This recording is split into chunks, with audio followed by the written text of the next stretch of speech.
On to somebody else that kind of doing something interesting, Harry Styles. So we talked yes. about the sign of the times, and See the video for that? I didn't. You said it was pretty awesome. He's literally flying around. It's pretty cool.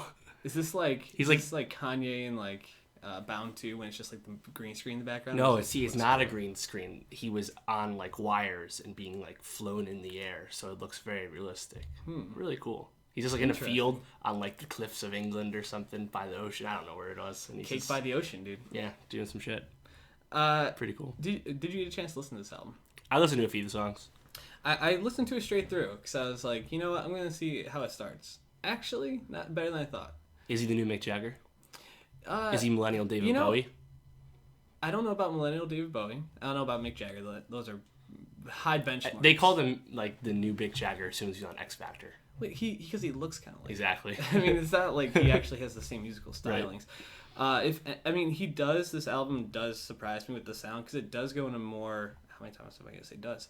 It goes in a direction of like soft rock from like the 60s and 70s, kind of like acoustic guitar driven with some pianos in there, some soft drums. It's not anything crazy. There's one song called Woman that really stands out.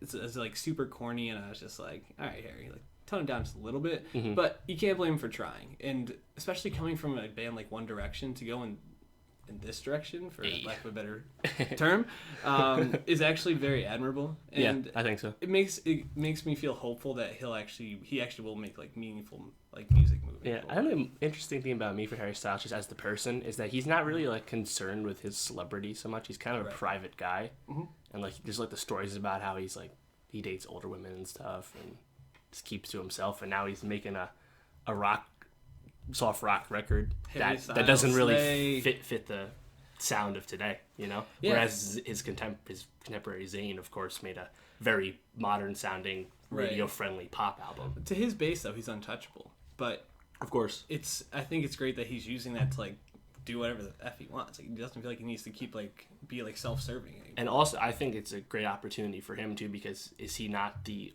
only rock record of substance in any rotation right now?